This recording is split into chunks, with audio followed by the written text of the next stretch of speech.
Assalamualaikum warahmatullahi taala wabarakatuh. Bismillahirrahmanirrahim. Welcome again to Sout Ilaahi's inaugural Muslim Arts and Film Festival, where we showcase Muslim artists, poets, musicians, storytellers, film directors, musicians, and artists from Singapore and across the globe. The festival aims to bring light to Muslim art and also to raise the humanitarian efforts in the building of the hospital in Senegal. The hospital has gone through its initial phase, and we seek your contributions to complete the hospital. Throughout this segment, you will see the link. You can see bit.ly Senegal Hospital. This is the link to the launch group site for your contribution. We are very blessed today to have Brother Ali Aerosol with us in this segment. Brother Muhammad Ali is a award-winning artist, curator, and producer. He works collaboratively with communities to create unique and immersive arts experiences that inspire and engage people to experience and connect with art. He has been commissioned to work internationally with leading galleries, festivals, art centers, and theaters to produce a large-scale murals, for example, in open spaces in the communities where people work, live, and play. So without further ado, welcome Brother Ali to this segment. It is almost evening here in Singapore. Is it still in the AM in UK, I suppose?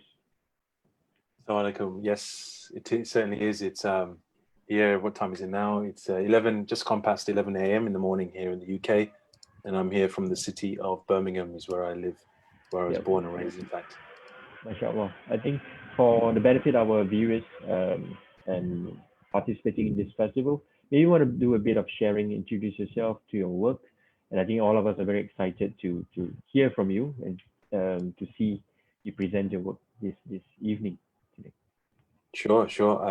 I will do my best to present to you in a professional and in a coherent manner.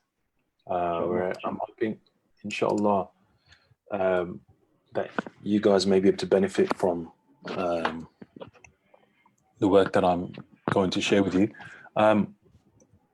I will take you on a bit of a kind of sound and visual journey, to be honest with you. I think during this kind of what we call the lockdown, I don't know what you guys call it in your part of the world. Is it a lockdown for you? Yes. Circuit breaker, they call it. Yeah, but it's part of the lockdown. What do they call it? Breaker. Circuit breaker. Circuit breaker, yeah. Oh, wow. So in the US, they call it shelter in place. We call it a lockdown. Yeah. These are the official terms. I know it's really bizarre, isn't it? Yeah, because at first I heard what it was called was I did a live stream. I kind of composed this live stream, and they called it Eid in place. And I was like, what does that mean, Eid in place? And they said it was a play on the words of shelter in place is what they call it.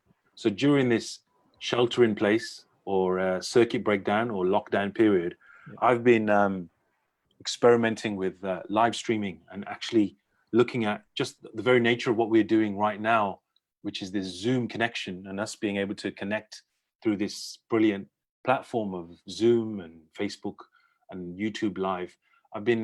My art form has naturally just kind of spilled out into this medium because it's an incredible thing that we have and I feel must and should be embraced, which is that we are now globally connected more than ever. We always knew that the internet was bringing the world together, but certainly in this difficult time and this challenging time, we must use this time. And actually, I think we should maintain this kind of connectedness that we now have through the likes of the Zoom platform. But also what we know is that we're all being zoomed out as well, right?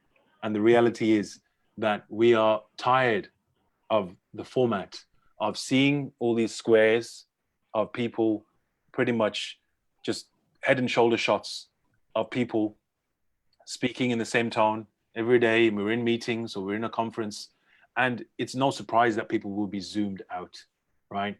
People are tired and people are fed up of seeing the same thing and again, which in reality is the fact that the very tool we're using and you're watching right now is designed really for like boring, bland business conferences, let's face it, right? For people in a company to be able to talk to each other, etc. It never really was designed to be a creative kind of output, if you like, right? Yes, artists on the like are using it now to share ideas, share their work, share their whether it's music or visual arts. But I felt the very connectivity with this tool was in itself something of an art form, right? Which is why I'm going to now adapt the format a little bit. As I now go and share my work with you, I'm going to kind of really adapt the very format of how we working, and what I like to describe as a little bit of a Zoom hack, if you like, right? Because it is, you know, we are, well, what I'm about to do is doing things that Zoom was never designed to do, right? We have these tools and we just accept them as they are, or we can hack them to pieces and do things that were, you know, beyond the scope of what they were made to do. So on that note, I'm going to change and flick a few buttons, and I'm about to prepare a few things. Take it away.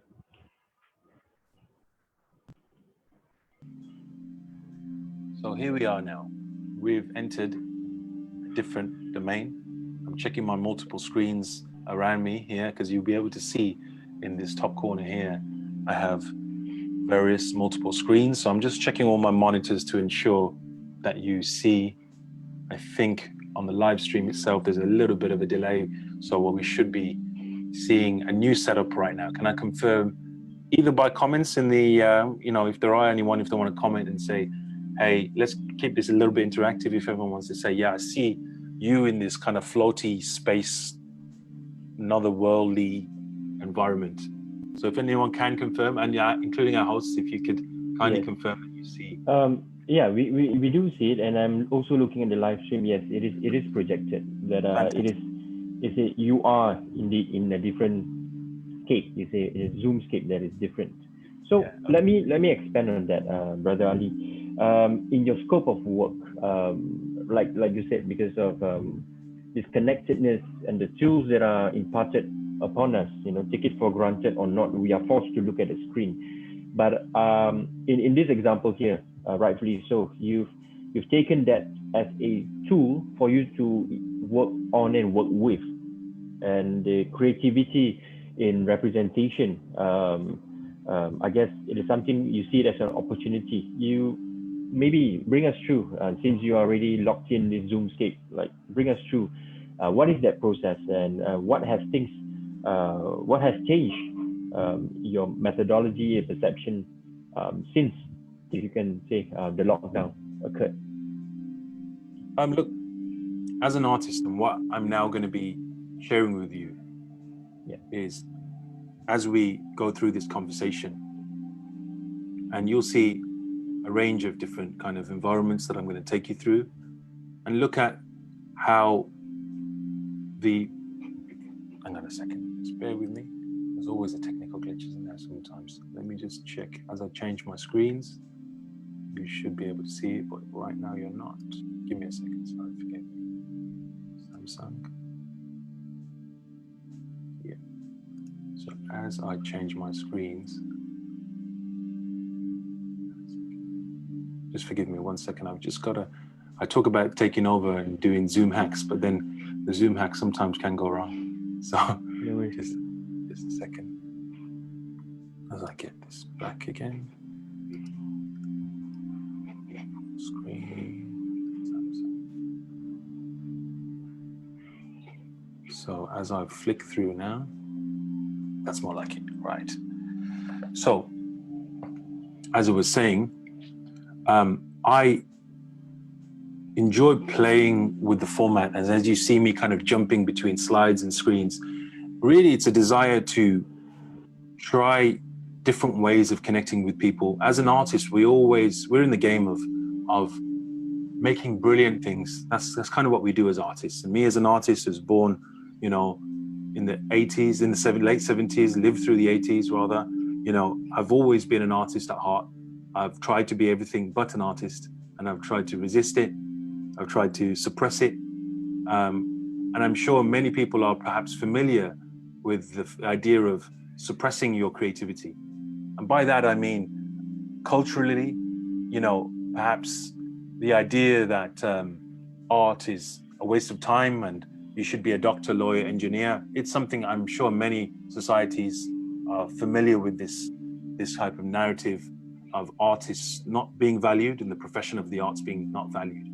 Whereas what I try to do, and as an artist, now today, and been one for around 15 to 20 years now as a practicing artist, is bring something new to the world, to get us to think differently about the world, to present things differently, perhaps trying to fix age-old problems by doing so with the arts, where the arts is not just a bit of eye candy and a bit of decoration and a bit of entertainment, but rather it's something that can contribute to real, tangible issues that we face in the world.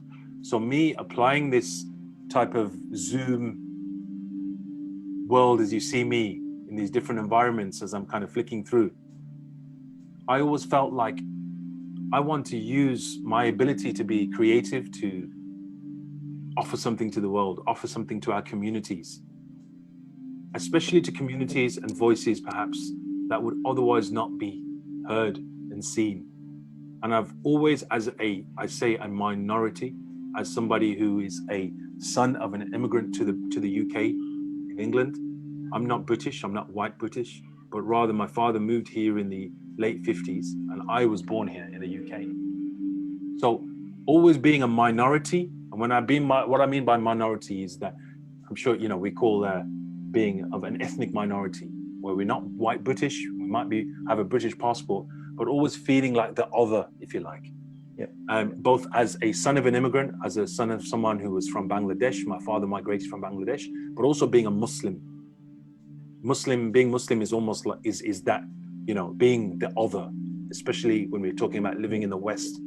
Yeah. Okay. So I'll just finish on this point, as you've seen, just in case people are wondering why it says it must look and feel so good, people won't know what hit them. On this point, I'll just mention that what I mean by that is I always felt like if our voices aren't being heard, being a minority, being a misunderstood voice, or a community that perhaps doesn't express itself as best as it should, or isn't able to, or isn't allowed to, then I've always said through creativity, I will make sure and I will ensure my best that whatever I do through the art that I make to be able to tell our stories, it must look and feel so good, people won't know what hit them. So those silent voices or unheard voices, we must tell them in extraordinary form of everyday people, and tell them brilliantly in a form that people will say, what on earth is this? I've never seen anything like it. So, mashallah.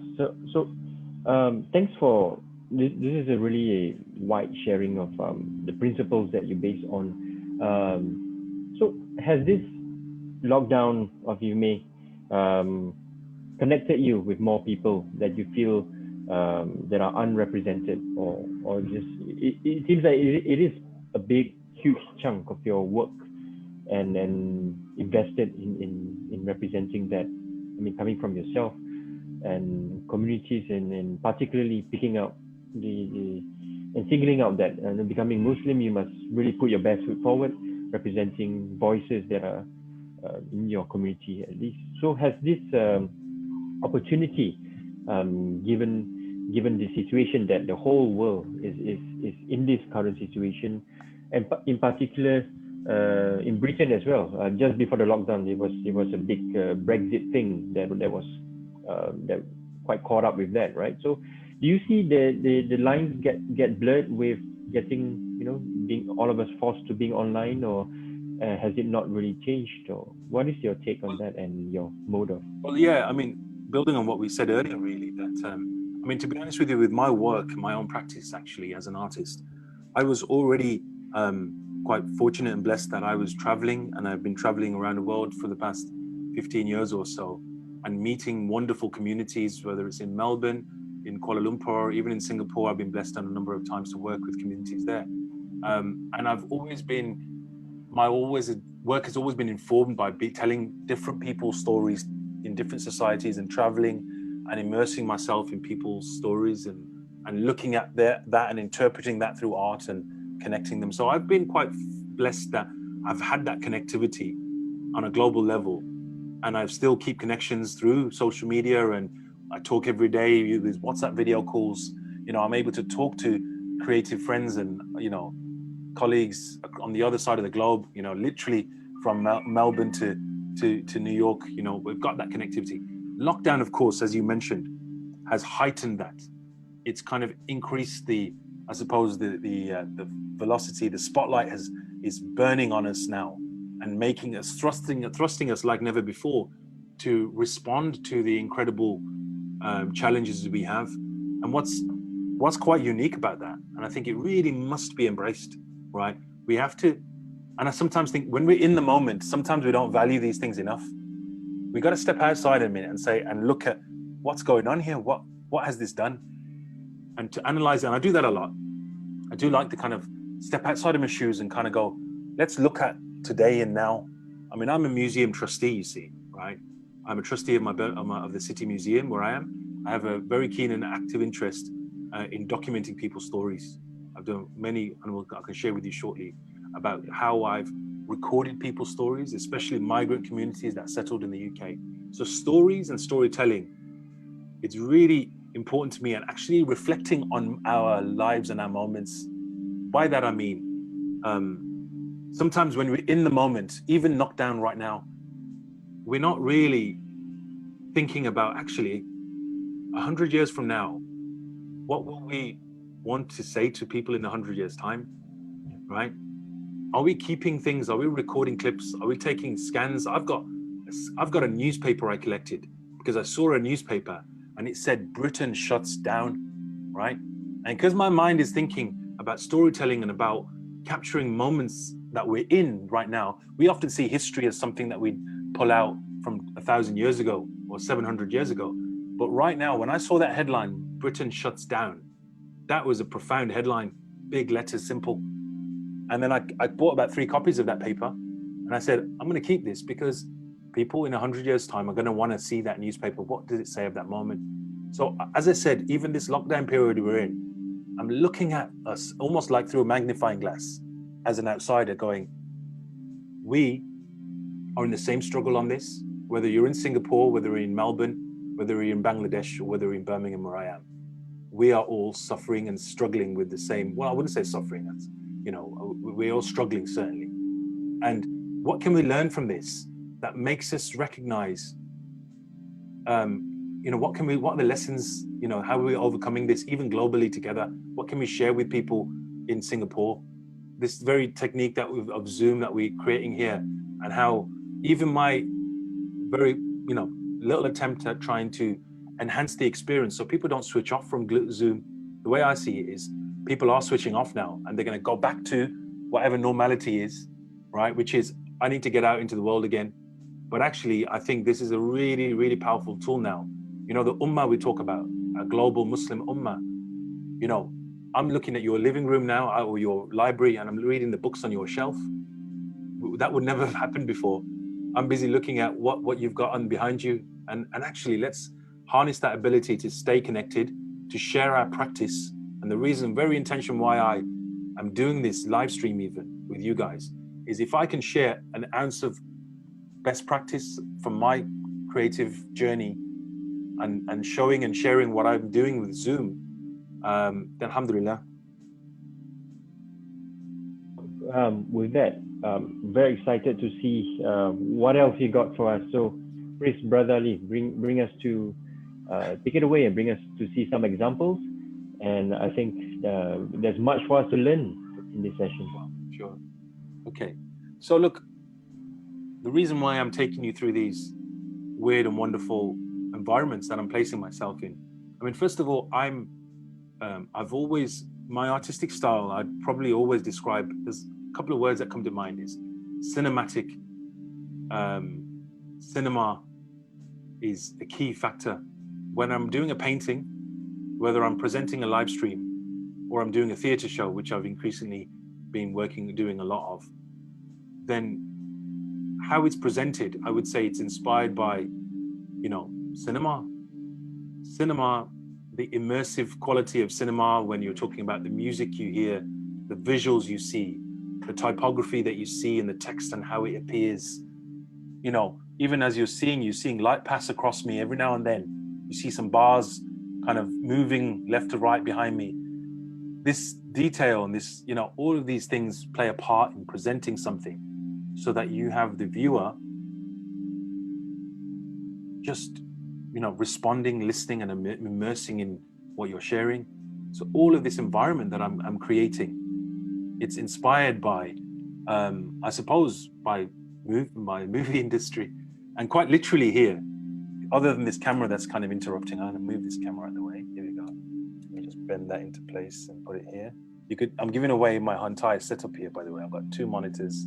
You can see there's my iMac, there's my TV extended, and there's my MacBook Pro over there, and my iPad over here. All right, but I'm going to push this little guy out of the way for a minute. So oh, he's still in the frame. There you go. So the environment that you see me sitting in here, and I'm going to jump between a few in a second. So this is actually, some might recognize, I don't know if anyone has, but it's from the film Blade Runner, actually, about the new Blade Runner. And I've kind of screen grabbed a setting from the movie, and then I've animated it and brought it to life. You can see the rain. You might see a bit of thunder that kicks in every now and then. But then I've also I kind of move indoors. I jump from this to, you can see a kind of window with the water dropping. And this is, remember, we're still in Zoom here, all right? Oh, hang on, I think you might not be seeing what I'm seeing on my screen right now. Hang on a second, let me just make sure. We are in the altering the landscape. Yeah. Okay, yes, here we go. Hopefully, give me a second. Let me just make sure that I get my Windows screen, Samsung. There we go. Now, if I jump, yeah, now we should jump through. Be able to jump through. There we go. So I was talking about this screen here, the Blade Runner environment here. Some of you may recognize, you should see it shortly. And it was just about creating that kind of dramatic, cinematic environment. And I think there's a lot to learn, actually, because cinema, multi-billion-dollar industry, you know, they're telling stories brilliantly using visuals, using sound, you know, these experiences that are kind of built and designed for us to be able to tell our stories, tell brilliant stories. Can society and our communities learn something from that? That's kind of what I try to do. That's why when I was a kid, believe it or not, I used to study the opening credits of films, right? You know, how the typography appears, the font, the way it animates in and the way it animates out and flows out, the music, the pace, all of these things. I started to think about, how do I, as a person that uses or tries to use the arts as a way to change society and change the world we're in, what can I bring to that? Now, primarily as a graffiti artist, because essentially that's kind of what it started out for me as. And I'll jump to some screens in a second. What you'll see is this is kind of what I've been involved with as an artist for 20 plus years, traveling the world and painting art and painting walls, as you can see here in these images, telling stories of people.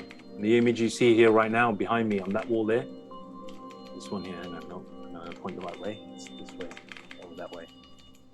Yeah, you'll see kind of lots of murals that I painted around the world, from New York to Melbourne, Kuala Lumpur, and this is in Beirut only a few years ago, just literally where the bomb blast just took place, where I was working with some Syrian children, in a refugee camp. This is in Johannesburg, as you can see here, in Los Angeles. So I've been quite blessed to take art literally into people's environments, into their cities where people live, work and play is what I always say. And spraying and painting and bringing a bit of color into people's lives. And quite literally, because when you paint on a wall in a city, you literally are taking art outside of the conventional white-walled gallery spaces. And let's face it, into places and away from places that the masses aren't gathering, because the reality is the kids, the younger generations, the people of a certain class, perhaps working class people, they're not really frequenting in those posh art galleries in a certain part of town, right?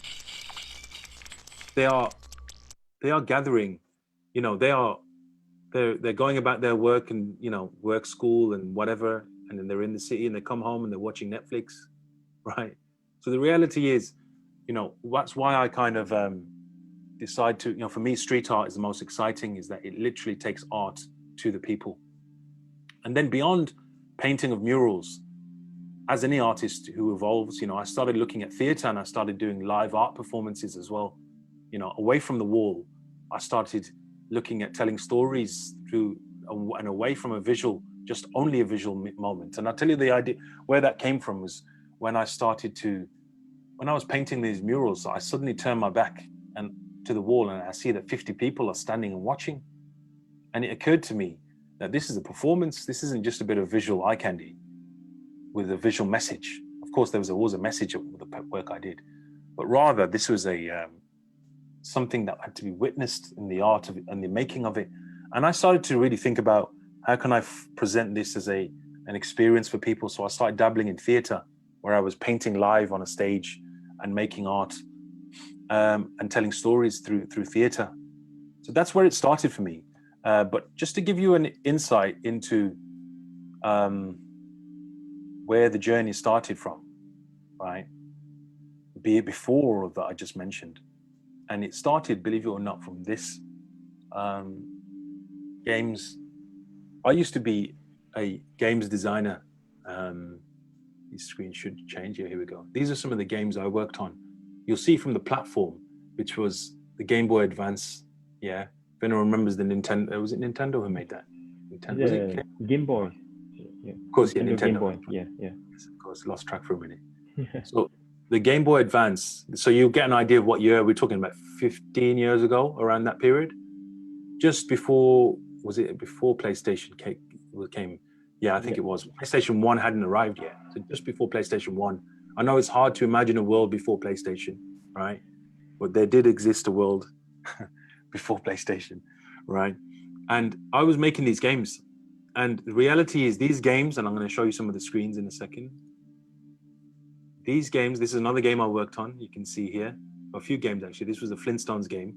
If anyone knows the Flintstones, I did all the front end graphics, as you can see here, right? Before you actually go into the game, all of these buttons, all these sequences before you actually got into the game itself. So including all these little buttons, as you can see here, this little bouncing up and down okay thing here. And then the other one on the other side there, you see all the way over there, back. All of these front end graphics, the level, player select. The reason why I'm sharing this with you, you might wonder, look, we're talking about Muslim art, and why on earth are you showing me a Flintstones game here? And the reason why, the reason will make sense in a while, that before I became an artist, I was working in this games company. I knew how to make, this is another game I made, Land Before Time. I don't know if anyone remembers this. Probably we only have only a younger generation probably watching, I don't know. I noticed a comment from Abu Sufyan says, nice classic. So I'm hoping he's of a generation, maybe he might remember some of these games. Yeah, these are really goes way back. Yeah. You can tell from the game, the quality of the graphics, of course, that this is before what you see now of, the Fortnite style graphics and all of that. So these games that I was making, this is the company I worked for, Full Fat. This is a Dave Mirra freestyle BMX, a game I worked on. Now, to cut to the point, when I was working at this company, I was still doing my art in the background, in my spare time. But I was using the one ability that I had, which was to make things look and feel great, slick, amazing. And people were immersed in these worlds I was creating, these gaming worlds. And they would spend 7 hours, 8 hours, 10 hours, 15 hours a day on these machines. I had this one ability that, alhamdulillah, Allah has given me an ability to make things look and feel good, decorate them, make them feel and draw people in. And I had that one ability, which already had an insecurity about, because I used to always wonder, what good am I bringing to the world by me being an artist? I have friends who are doctors, who are teachers, who were able to tangibly change the world through, the skill that they had. And me as an artist, what was I doing? I was turning kids into zombies. I could make things feel incredible. And what they were doing was not just the things that they saw, because it's the colors that you see here right now, the colors, the things they hear, the sound. So it was an immersive experience, sound, visual, even touch. Because what happens when you got the joypad in your hand? You felt it. And through this experience that I learned to master, if you like, I was turning kids into zombies. I was drawing them into this world. And I said, nah, I'm done.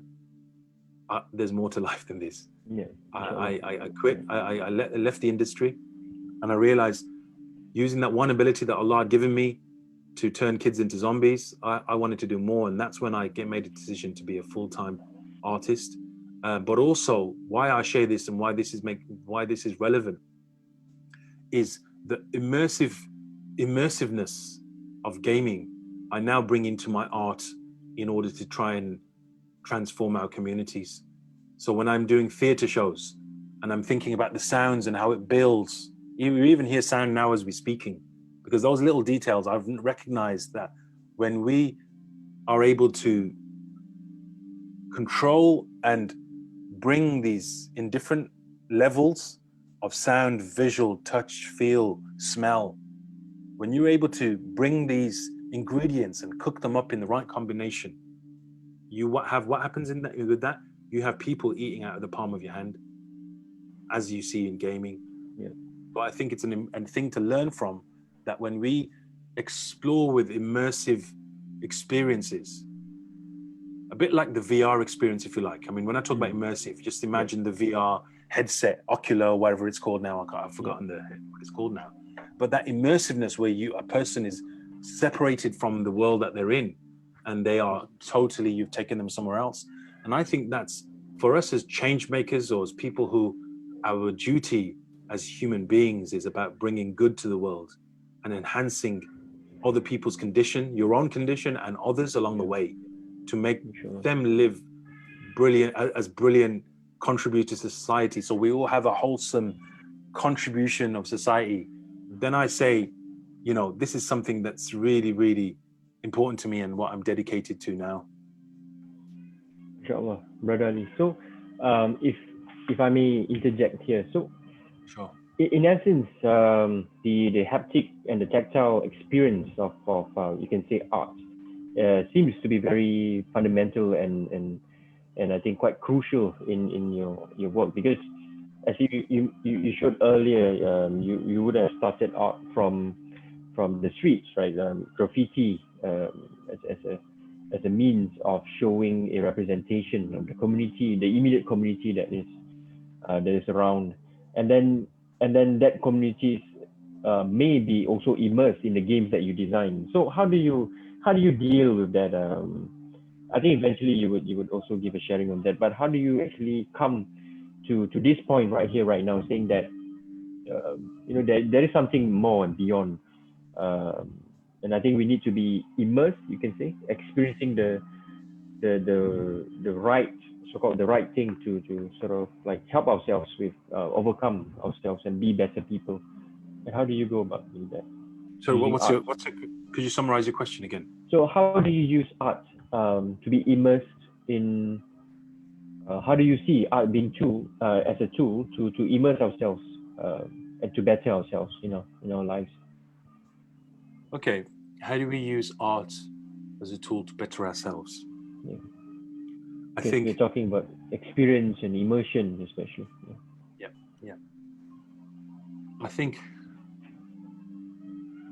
one of the things, let's face it, let's look at the successful things in society that at the moment have the globe hooked.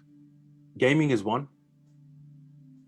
Netflix is another, right? Global phenomena, global trends, global things that are we spend hours and hours on. And actually, let's look at the lessons of that. That's why I spoke about cinema and doing things cinematically. Even the presentation of this Zoom thing, I could have just done a PowerPoint and shared my screen, but I didn't want to do that. It's my commitment, as my faith teaches me, as of creating brilliance. Yeah, brilliant things. If you're going to do something, do it brilliantly. If you're going to invite people to something, share something so brilliant that we've a commitment and dedication to brilliance. I see as Muslims, I feel the reason I hesitate here is I feel troubled by the fact that we are not that anymore. We are not at the cutting edge. Unfortunately, we've fallen into a bit of a trap where we might relive our golden period to counter the negative press that Islam receives. But we are a bit stuck in a rut.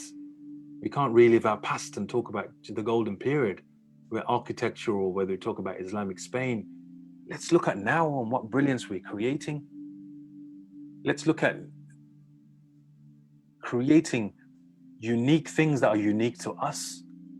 Let's celebrate our story and our journey, our faith in brilliant forms. I don't want to see a Muslim version of a genre of something, right? I'm going to give you an example here, right? And I'm going to be a bit provocative with this, but I don't really want to see Muslim hip hop, right? I'll tell you why. I don't want to see a Muslim version of something else that's already been defined and developed and created. I want to see us define and create our own genres, to the point that someone else will create a version of something that we have coined and pioneered, right? So less imitation and more innovation. And I strongly believe that. I'm not speaking from a scholarly or an educated perspective. I'm ignorant, but I speak from my experiences of the things I've seen as I've traveled, and responding to seeing Muslim minority communities living in societies where perhaps they are adopting things, everything but their own. And I went on that journey personally, where I rediscovered my faith, and I now feel stronger than ever that we must be rooted in ourselves and be comfortable with ourselves, and let our art, first and foremost, coming back to your question, let our art and the things we create and the way we express ourselves be rooted within ourselves. And that means ourselves from a cultural kind of heritage perspective, and ourselves from a faith perspective, because that's a big part of who we are. Certainly for me, I'm a Muslim, I'm a son of a migrant. Let this inform our art in brilliant, confident, new ways. And I'd say how it enhances people and society, the arts, is first of all, if we're comfortable with ourselves, to be able to just be ourselves and not be something else or try to be something else. Be comfortable with who we are, and then express ourselves creatively. Too long I saw art that are people expressing themselves creatively but exploring something other than their own. I say that as a graffiti artist that used to see script that was everything but a script that perhaps was your own, if you like. I'm talking about graffiti art. Growing up in the 80s, I used to wonder, it was always in English. There's so many different beautiful scripts out there, and that's why you'll see in some of my past work, I would often, and in fact, that's what I was known for once upon a time in my career, going back 10 years now, for writing in Arabic, seeing Hadith, seeing Quran, and taking this beautiful Arabic script that was right under my nose as a born Muslim, and expressing that in my work. Not always was it present, as you can see in this work that I'm painting here. Not always was it present, and I also realized that the two-dimensionality of becoming a Muslim artist, of just doing that Muslim thing, and actually recognized sometimes you have to adapt to your audience. Sometimes you've got to learn to be able to speak different voices at different times. I always say, as a graffiti artist, and I think I tweeted this the other day, that not always do we have to shout to be heard. And I'm going to give a bit of an analogy in the graffiti world around that. Not always do we have to shout to be heard. Sometimes a simple black and white stencil can have more impact than a full colorful splash, large scale mural like the ones you see behind me. A black and white stencil that's strategically placed can have more impact and more power. So it just shows that you have to sometimes learn to be able to play and experiment and learn, just like how in some work, the whole wall is dominated with art. And sometimes you can play with being minimal. You have different voices for different times that we just have to learn. Like in this piece here, all you see in the middle is "I can't breathe" projected onto this building.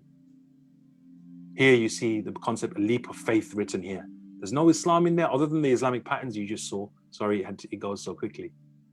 But I was thinking about who lives around this mural, who's going to see this. So it's just that art of understanding society and responding as an artist, and allowing people to be creative and express themselves, but also looking at, and this is an important point, if we run out of time, then this is probably one of the most important points I'd put to people, is that taking art and allowing and making it be something that is relevant to everyday people. And by that is, what I mean is, sometimes we reduce art as, oh, I like art, it's fine, it's great, but it's, it's not my thing. It's, I like it, I like going to the gallery to see it. Oh, every now and then I go to the theater to see a show. But I want to see art permeate our lives. I want that separation of art being reduced to something that exists on the fringes, and people will see it as art as a separate entity, as a separate dimension to your reality. But actually, I want to see how art can permeate our lives and actually be something that's embedded. Because when we start doing that, and we see art as something that exists separate to our reality, when it's embedded, when we start seeing it in our homes, on our book covers, the shop sign that when we set up a business, or on the front of our masjid, or the leaflet that advertises the events that we go to, or the live stream that we're designing right now. When we see art permeate through and inform, even in our approach when we might invite people to dawah, or we give dawah, are we going to look, can we think beyond the boxes that we place ourselves in? We're going to have a stall and a table, and I'm not belittling this effort at all, but we're going to have a table, we're going to put it in the cities, in the center of town, and we're going to have a speaker, and we're going to invite people and give dawah that way. Or can we kind of look beyond and go, how do we create sheer brilliance and excellence and wonderful creative experiences that will take people on a journey, as opposed to be to just preaching to the converted? And I'd finish on that point, really, that I see art having a role in not just giving dawah and preaching, because you know what, I don't really do that. Yeah, I don't do very well, and I don't do that directly anyway. And I'm in the business of I'm in the business of sorry, I'll finish on this point, of just creating brilliant experiences and things so that people feel good, and we create a better world around us. So sorry. Brother Ali, that is very interesting. I think the journey that you brought us in this sharing here, from introspection, it eventually becomes, like what you said, it becomes an invitation for people to participate and immerse themselves, right? But what better da'wah would that be to invite people into beauty and to share that experience itself. I think there's a lot to be said, and I think I myself, I'm looking at you. I think there's a video that you're going to share. I'm gonna let it play. We can speak over it at the same time. Okay. Hopefully, you could see that now. Yeah.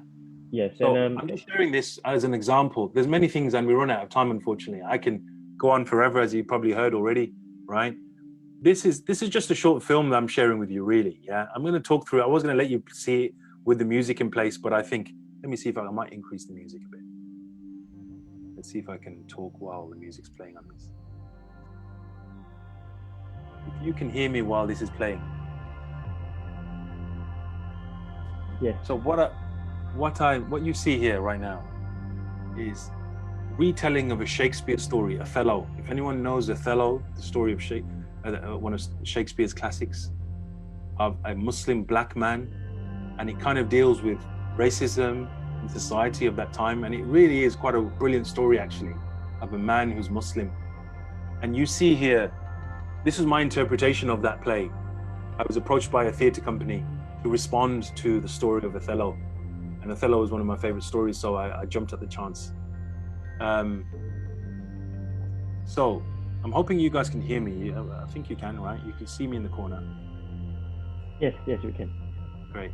So what you're seeing, I noticed I've got the Zoom logo right on top of me there, so I'm gonna just move me to the side. I'm showing off as well at the same time that I can do these things. what you see is the retelling of Shakespeare's story. You probably have to watch this film and its interpretation. It's on YouTube. I can happily send the links to it. But it was me kind of responding to the story of Othello, of being a man who was a target, who was the experience of a Muslim man who married someone called Desdemona in the story. I won't bore you with the story right now. You really have to kind of know the story or look into the story. This was me retelling that story, and there's a kind of a message in this of me in this grimy warehouse. While I was painting this, I was painting on a car bonnet, by the way, if you noticed. Simultaneously, this is a bonnet hanging from the ceiling, and I painted this image. Simultaneously, I take pictures of the painting, as you see with an old Polaroid camera. And simultaneously, there was this actor who was praying in a separate room. It's almost like two different worlds. And then he steps in, and he then becomes familiar. First, he sees the pictures that I've left on the floor. And then he picks them up, and then he kind of self-reflects on this painting that it's almost, that he by chance he discovers. And then you see this, that's the final painting that I paint. In this, it was an old car garage actually, where they fix cars. And I decided to use it as a film set for this film. And then you see him pleading with his hands in dua himself. So I know this is quite an abstract thing to share, and it's probably a little bit difficult to get your head around. That was the name of the film. It's called Green-Eyed, a response to Shakespeare's Othello. Quite abstract and a little bit out there, I know, but I thought it was be worth sharing, just to show you that how I'm trying to just explore things a little bit differently and approach things differently. This theatre company approached me and asked that, and I'm going to share one final video with you. Inshallah. This is a new project I'm embarking on. It's called the Prayer Project. Hang on, I'm going to bring myself in here because I know people listen better when they see you speaking. So this project is really something that I'm embarking on, and I'm very, very excited about. This is some sequence of footage that I shot in Cape Town on the top of opposite Table Mountain, if anyone knows Cape Town. And I had an imam with me who's a friend as well, and we filmed him in prayer. I'm embarking on a project for the next couple of years, which I'm very, very excited about. Probably something I've been building up for years, actually. And it's dissecting and exploring the concept of prayer in Islam. What does it mean? What does it represent, especially to outsiders? What on earth are these people doing? Why are they, let me play that again, actually. Yeah, brother, I think the screen just went. Oh, hang on, sorry. Yeah, I think this is a very short video, you see, so I probably didn't. Hang on a second. Let me just, forgive me for the technicals here.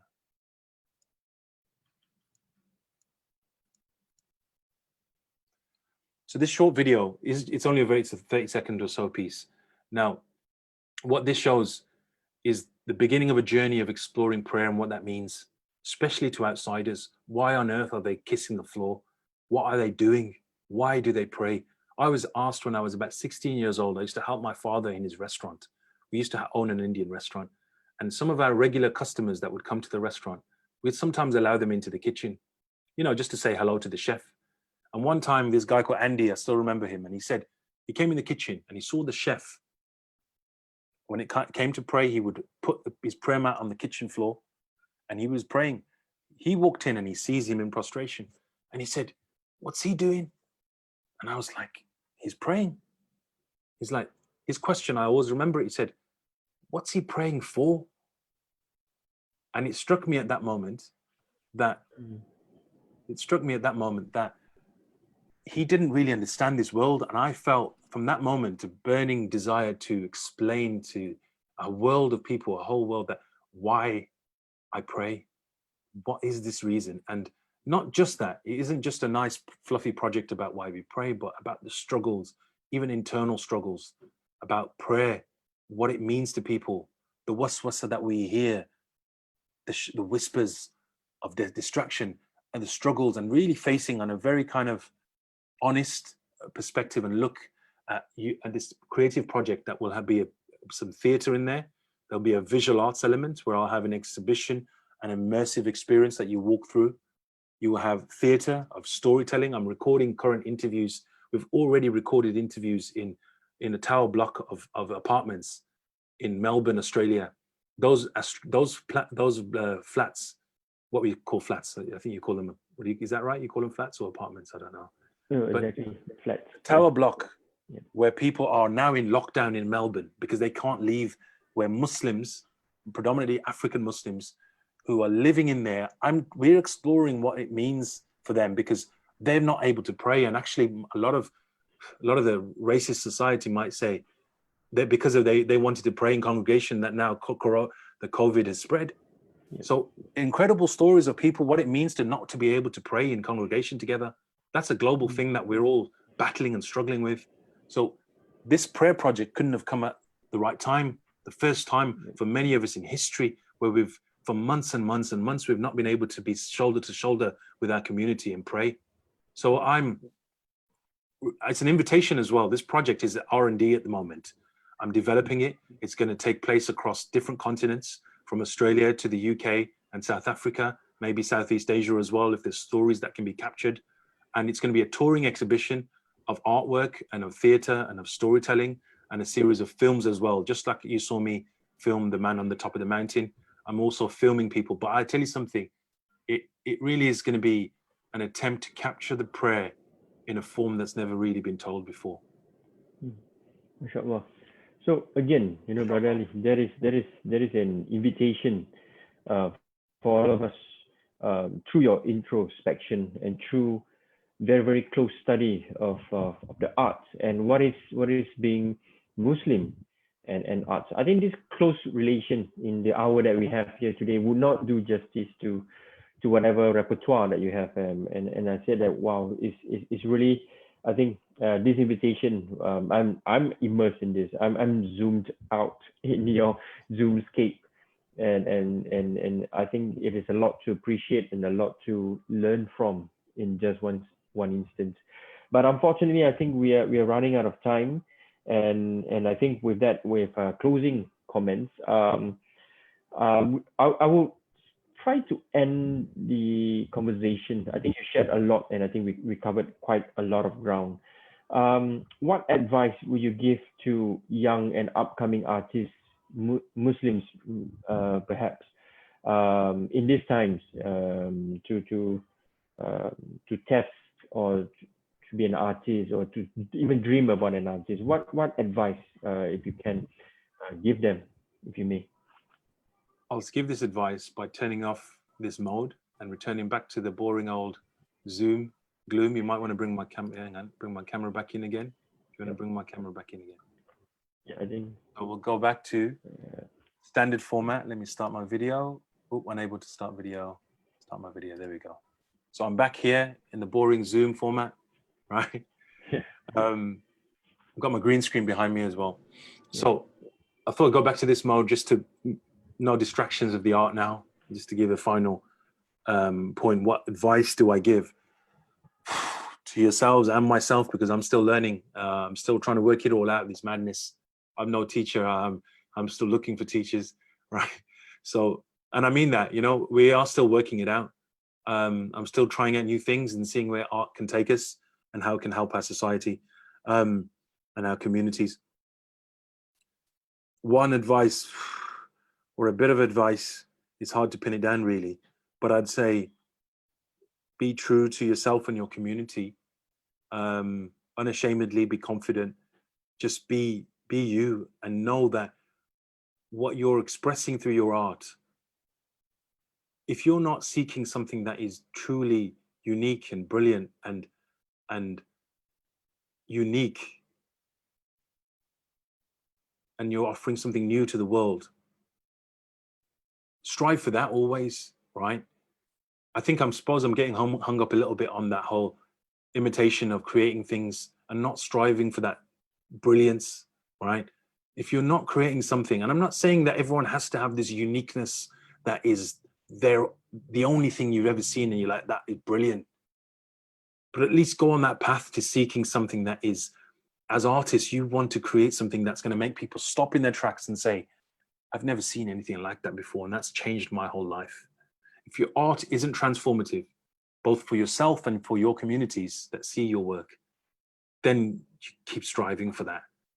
As an artist, I think that's one of the key things we always strive for, which is we want our art to stand out and scream out and shout out or whisper out at times, because that can be equally as powerful and impactful when something just whispers change into people's ears. But your art just needs to stop people and be transformative for them. And if your art isn't doing that and it's still just becoming a bit of eye candy, then it stays as probably the worst art in the world, which is wallpaper. The worst art in the world is wallpaper because we don't even look at it, right? It's there and it's sometimes really bold and big and it's there and it's looking at you every single day, but you don't really look at it, right? Don't let your art become wallpaper design, right? Let it become brilliance that it would transform people, right? Create brilliant things that will have an impact. And sometimes it has to be tangibly delivered as well, right? Sometimes, of course, we know creating brilliant, wonderful things around us that subconsciously enhance our condition. And of course, architecture and beautiful things in our homes. But I think in the times we live in, sometimes we've got to find ways that's going to shake things up a little bit. We want to stop people in their tracks. A little glitch is required now in the world we live in now. We've had a glitch already, a global glitch that has stopped everybody in their tracks.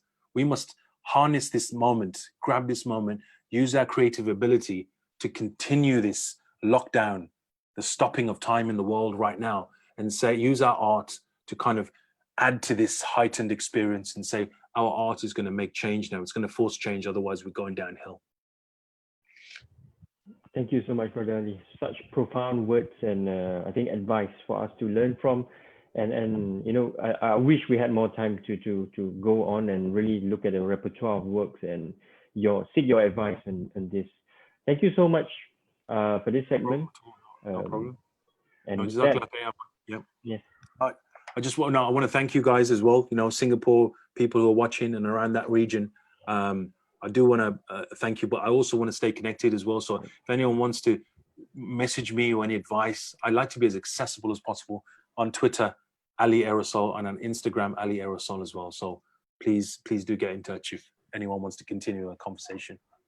Yes, and I think you have an Instagram as well. So you can just follow Ali Aerosol on Instagram and look at Muhammad Ali's work online as well.